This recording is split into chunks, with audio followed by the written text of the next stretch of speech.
Detective Amanda Marshall stared at the photos spread across her desk.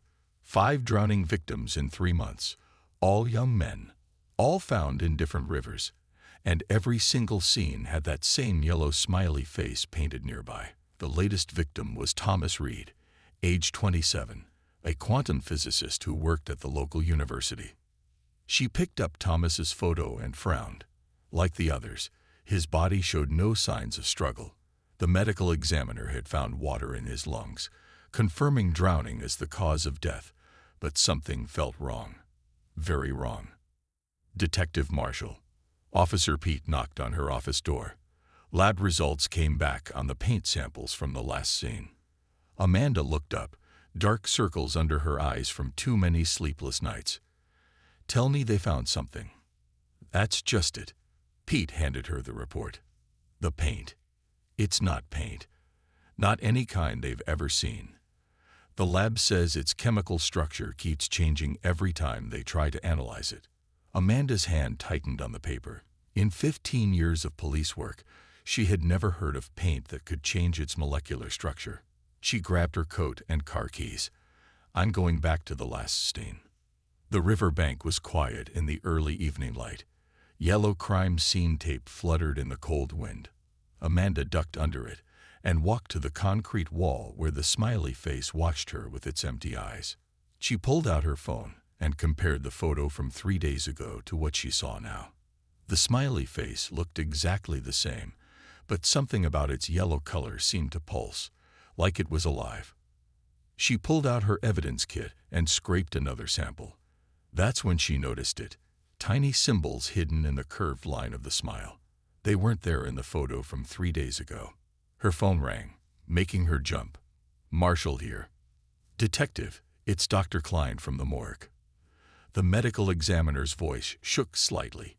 You need to come see this. Thomas Reed's brain scan. It's impossible. 20 minutes later, Amanda stood in the cold morgue, staring at the brain scans on Dr. Klein's computer screen. I've never seen anything like it, Dr. Klein said, pointing to the strange patterns in the brain tissue. These neural pathways, they're completely restructured. It's like his brain was rewired before he died. And look at this. He pulled up another image. The hippocampus, where memories are stored. It's completely empty, like something downloaded everything out of it. Amanda thought about the changing paint, the hidden symbols, and now this. Pull up the scans from the other victims, she said. One by one, Dr. Klein showed her the images. All 5 victims had the same impossible brain structure. All 5 had empty memory centers. Back in her car, Amanda called the FBI. This was way bigger than a serial killer case. As she waited on hold, she looked at Thomas Reed's university ID photo. He had been working on a top-secret quantum physics project. 2 of the other victims had been scientists too, an AI researcher and an aerospace engineer. Her hands shook as she wrote in her notebook. Not drownings, not paint, not human. The smiley faces weren't signatures. They were markers. But marking what? And why were they targeting the brightest scientific minds in the country? As the FBI agent finally picked up her call, Amanda didn't know one crucial thing. She wasn't just uncovering a serial killer case. She was about to discover humanity wasn't alone in the universe, and something was hunting them. FBI Special Agent Michael Cooper arrived at the police station early the next morning. He carried a laptop and a worried look on his face. Detective Amanda Marshall could tell he hadn't slept much either. I found something on Thomas Reed's computer, he said, setting up his laptop in her office. But it doesn't make any sense. Amanda watched as he pulled up a series of encrypted messages, the screen filled with strange numbers and symbols that looked similar to the one she had seen hidden in the smiley face's smile. Look at this, Michael pointed to a repeating pattern. Every victim's computer had these same messages. They're not emails or normal files. It's like something was talking to their computers directly. Detective Ryan Parker knocked on the door, holding a cup of coffee. You need to see this, he said, putting a USB drive into Michael's laptop. I found similar stuff on James Wilson's cloud storage. He was the AI researcher who died 2 months ago. The screen showed a video file. James Wilson sat in his lab, looking nervous. Day 47 of the consciousness transfer experiment, he said to the camera. They're watching me. They say I'm ready, but I don't want to go. The smiley faces, they're not what we think. They're door. The video cut off suddenly. Consciousness transfer, Amanda asked. What was he working on? Michael typed quickly, pulling up James Wilson's research files. All these victims were working on breakthrough projects. Wilson was developing AI that could copy human thought patterns. William Hayes was designing new spacecraft engines. Robert Turner was working on human brain enhancement drugs. And Thomas Reed? Amanda asked. Quantum teleportation, Michael said. He claimed he could move information between dimensions. Ryan spread out more files on Amanda's desk. I talked to their families. In the weeks before they died, all of them acted strange. Couldn't sleep. Said they were having weird dreams. Kept talking about reaching the next level. Amanda's phone buzzed. A new photo from the crime scene unit showed the smiley face had changed again. Now tiny dots of light seemed to float around it. It's not paint, she said. It's some kind of technology. And those symbols, they're like computer code. Michael's laptop suddenly beeped. Numbers flashed across the screen, forming a pattern that looked like a map. These are coordinates, he said, all over the country. And look at the dates. They watched as dots appeared on the map, each marking where a victim was found. The dates went back 2 years. Many more deaths than they knew about. They're being called, Ryan said quietly. These people, something was communicating with them through their computers, through their research. Amanda felt a chill as she looked at Thomas Reed's final photo again. His eyes seemed to hold a secret, like he knew what was coming. We need to warn the others, she said. Find anyone working on similar projects before they get marked too. Michael's laptop beeped again. A new message appeared. Harvesting Pro-CS at 47%. Next, Kiandidi IDNTIFIED. Below it was a photo and name. Daniel Harrison, Quantum Computing Lab. A yellow smiley face symbol blinked at the bottom of the screen, its smile hiding more secret codes. The hunt wasn't over. It was just beginning. Amanda Marshall and Michael Cooper stood at the entrance of an old storm drain near where Thomas Reed's body was found. Their flashlights showed thick pipes running along the walls. But something was different about these pipes. They gave off a faint blue glow. The same markings were found in tunnels near every victim, Michael said, pointing to strange symbols that looked like the ones from the smiley faces. They only show up under ultraviolet light. They walked deeper into the tunnel. The air got colder and their phones stopped working. Amanda touched one of the glowing marks on the wall. It felt warm, almost alive. Look at this, she said, pointing her flashlight at the ground. A thin line of the same blue light ran along the floor, leading deeper into the darkness. They followed the line for 20 minutes until they reached a heavy metal door. It looked new, unlike the rest of the old tunnel. On it was a keypad with strange symbols. Those are the same symbols from Thomas's computer, Michael said. He pulled out a small device and connected it to the keypad. After a few minutes, the door clicked open. Behind it was a hidden laboratory. Tables held complex equipment Amanda had never seen before. Papers covered the walls, filled with mathematical formulas and diagrams of human brains. This was Thomas's secret lab, Michael said, looking at the papers. He wasn't just studying quantum physics. He was trying to prove other dimensions exist. Amanda found a journal on one of the tables and began to read. Day 89. They're getting closer. I can feel them watching through the walls between worlds. The smiley faces aren't just markers. They're windows. They're looking for people who can see them, who can understand. But understanding comes with a price. Michael turned on one of the computers. Look at this, he said. A video showed Thomas working with a strange machine. Blue light pulsed through clear tubes, and a small ball of energy floated in a glass case. "I've done it," Thomas said in the video. "I've proved they exist. Beings from another dimension. They've been watching us, testing us. The drownings aren't murders. They're transformations, but I don't think they're giving us a choice." Suddenly, all the equipment in the lab started humming. The blue lines on the walls glowed brighter.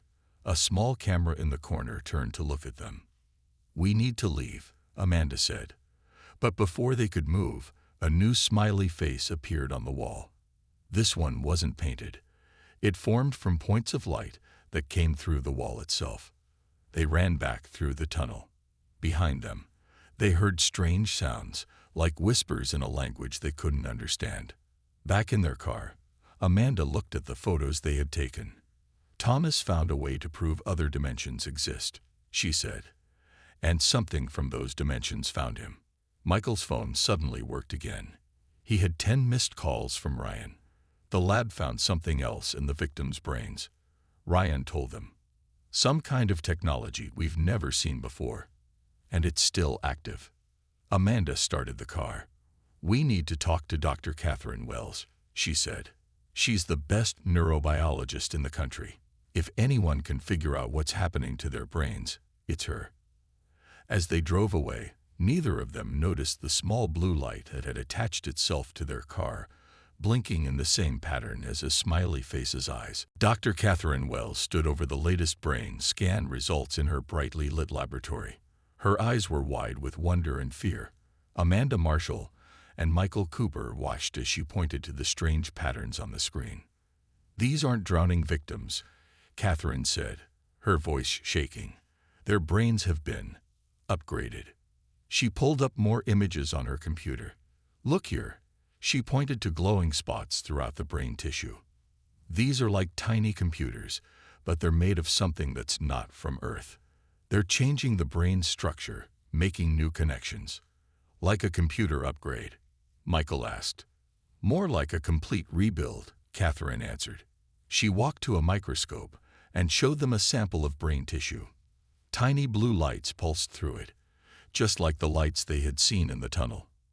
"But that's not the strangest part," she continued. "These aren't just random changes. The new brain structure, it's perfect. More advanced than anything humans could design. It's like something turned their brains into quantum computers." Amanda remembered Thomas's journal. He said they were being transformed. Catherine nodded. "And look at this." She showed them a 3D model of the victims' brains. Their memories weren't erased. They were copied, downloaded, like someone was collecting all their knowledge and research. Suddenly, all the lights in the lab flickered. Catherine's computer screen filled with strange symbols, the same ones from the smiley faces. "It's happening again," Michael said, pulling out his phone to record it. The symbols began to form words. "Human conscious niis QOLXT 52% complete." "They're not killing people," Amanda said slowly. "They're harvesting their minds, taking our best scientists, our brightest minds." Catherine's equipment started beeping wildly. Something's activating the technology in the brain samples. The tiny blue lights in the tissue samples pulsed faster. On the computer screen, more words appeared. "Next collection phase begins." "We need to warn Daniel Harrison," Amanda said.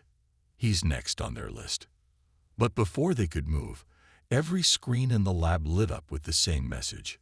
"Specimen OFC DGAR, Catherine Wells, Neural Engineering Expert." Catherine stepped back from her computer.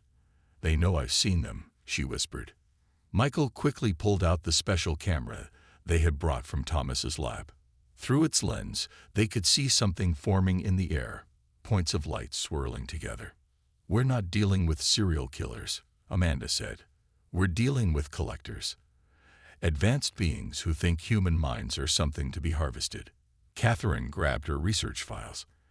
"I think I know how to track them," she said. "These energy signatures they leave behind. They're like footprints. If we can follow them, we can find where they're taking people." Michael finished. Amanda's phone buzzed. A message from Ryan. New smiley face appeared at the university. Daniel Harrison is missing.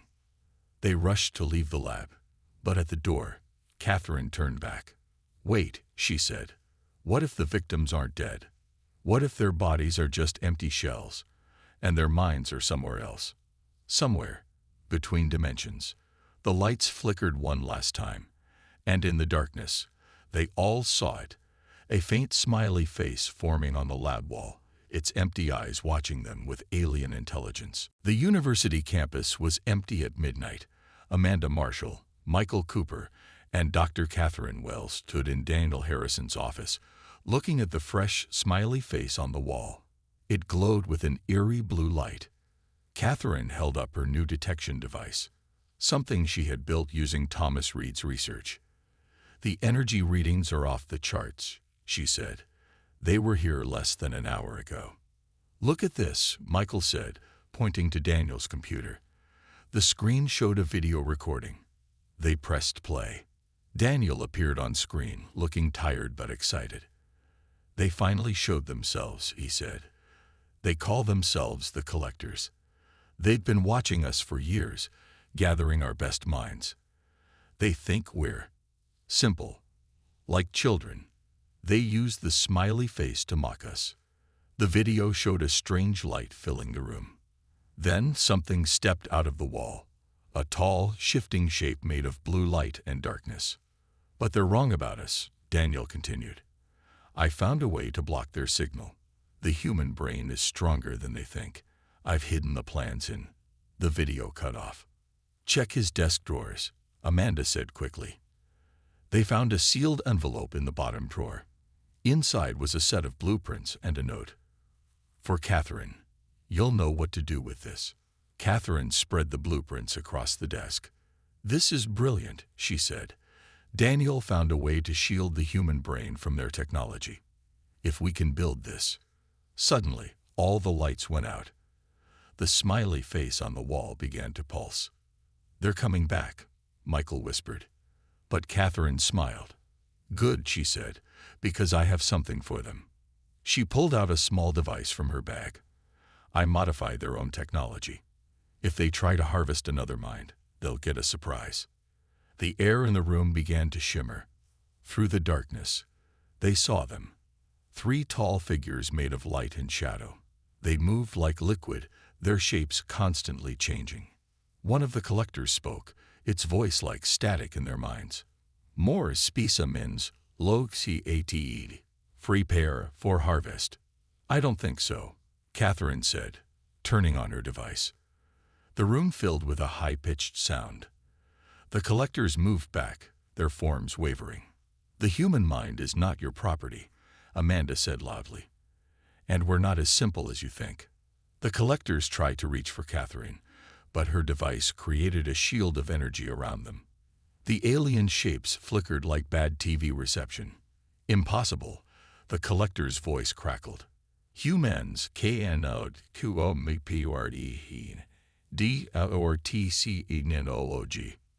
We don't need to, Michael said. We just need to understand our own strength. Catherine's device pulsed stronger. The Collectors began to fade, their forms breaking apart. Tell your kind, Amanda called out. Earth is off limits. As the Collectors disappeared, one turned back. You have your priorities dus, it said. But this is not over. The harvest must continue. After they vanished, Catherine picked up Daniel's blueprints. They'll be back, she said. But next time, we'll be ready. Daniel left us everything we need to fight them. And all the missing people? Amanda asked. Their minds. Catherine's eyes lit up. These blueprints, they're not just for defense. Daniel found their weakness. We can bring our people back. The smiley face on the wall faded, but now it looked less like a mockery and more like a challenge. Humanity was fighting back. 3 days after meeting the Collectors, Amanda Marshall watched as Dr. Catherine Wells finished building their trap. They had turned the university's quantum physics lab into a fortress of modified alien technology. Are you sure this will work? Amanda asked, looking at the strange devices covering the walls. Catherine nodded, adjusting some controls. Daniel's blueprints were perfect. The collectors use our brains like batteries. They store human consciousness to power their dimensional travel. But their system has a flaw. Michael Cooper walked in, carrying more equipment. Our new friend is ready to help, he said. Their new friend was Mark Anderson, another brilliant physicist who had volunteered to be bait. Unlike the other victims, Mark knew what was coming. He wore a special headband that Catherine had built, designed to protect his mind from the collectors. They're already watching me, Mark said, pointing to his computer screen. Strange symbols flashed across it. The collector's language. They think I'm close to solving dimensional travel. They'll come for me soon. Catherine turned on her detection devices. Blue lights pulsed around the room, copying the collector's energy signature. When they try to take Mark's consciousness, the trap will activate. Instead of stealing his mind, they'll get caught in their own harvest field. And the others? Amanda asked. The people they've already taken. If this works, we'll be able to trace their dimensional pathway, Catherine said. Find where they're storing the stolen minds. Maybe even bring them back. Suddenly, all the lights in the lab flickered. Mark's computer screen filled with alien symbols. They're here, Michael said, readying Catherine's defense device. The air shimmered, and 4 collectors appeared. They were larger than before, their forms crackling with energy. HFY proceed. Their voices echoed in everyone's heads. Now, Mark, Catherine shouted.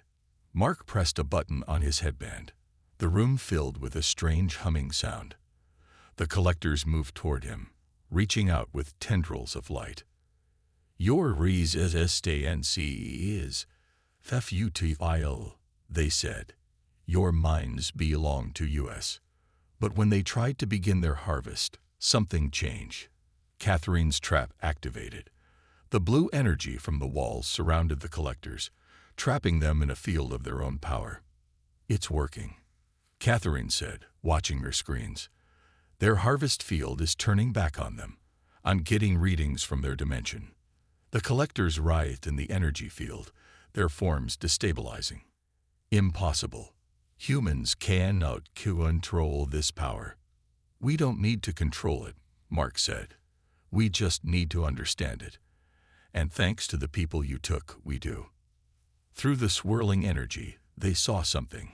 Glimpses of another place, where points of light floated like stars. Each light was a stolen mind. There they are, Catherine said softly. All the consciousness they've harvested. They're still alive. Amanda saw Thomas Reed's light, and Daniel Harrison's, and all the others. Still thinking, still aware, trapped in the collector's dimension. Release us, the collectors demanded. You do not comprehend the dangers. No, Amanda said. You didn't comprehend us. Human minds aren't simple batteries for you to collect. They're our greatest strength. Catherine began the next phase of their plan. Initiating consciousness retrieval, she said. Let's bring our people home.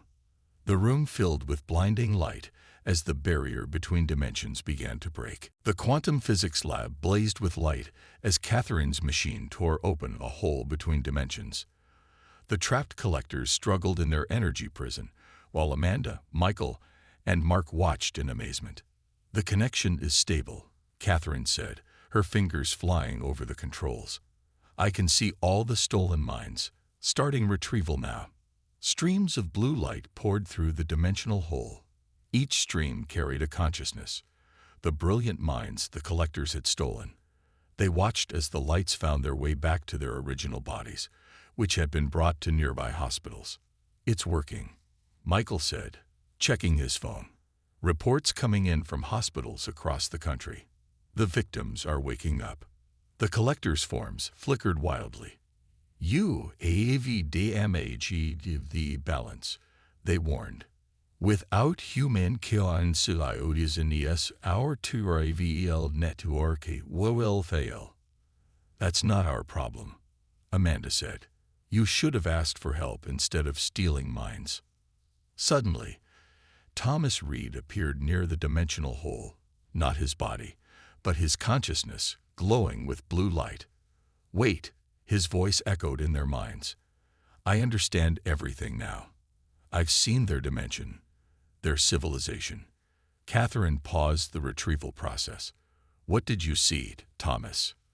They're not evil, he said. They're desperate. Their dimension is dying. They need consciousness energy to survive, to keep their reality stable. They chose humans because our minds are powerful, more powerful than they admitted. The collectors stopped struggling. Yes, our dimension faiths, we so UGC to preserve our kind. But there's a better way, Thomas said.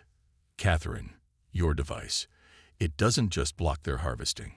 It can create a bridge, a safe way to share consciousness without stealing it. Catherine looked at her readings. He's right. The energy exchange could work both ways. We could help them, and they could teach us about dimensional travel. Amanda stepped forward. Is that what you want? A partnership instead of theft? The collectors' forms stabilized, becoming clearer. Humans continue to see our prize US. We would see you inside your TS. Over the next hour, Catherine and the awakened scientists worked together. They modified the retrieval device, creating a new kind of bridge between dimensions. The smiley faces around the country transformed, becoming actual portals for communication and cooperative energy exchange. It's time for us to go home, Thomas said, his consciousness rejoining his body in the hospital. But this time, we're going back with knowledge, not as victims. The collectors prepared to leave. We will return with our leaders, they said. To DS as a proper alliance. And no more stealing minds, Amanda warned. Or next time, we'll keep you trapped here. Agreed. We underestimate make humanity's potential. This solution is better. After the collectors left, Amanda, Michael, and Catherine stood in the quiet lab. The dimensional hole had closed, but the new portals remained, ready for future cooperation. You know what this means? Michael said. Humanity just joined a much bigger universe. Catherine smiled, looking at her modified devices. And we did it our way. Not as victims, but as equals. 1 month later, Amanda stood in her office, looking at the case files. The smiley face killer's investigation was officially closed, but on her wall hung a framed photo of a yellow smiley face, no longer a sign of death, but a symbol of humanity's first step into a wider reality. Ready for the first official dimensional exchange? Catherine asked from the doorway. Amanda grabbed her coat. Ready. Let's show them what humanity can really do. The smiley face on her wall glowed softly, now a gateway to the stars.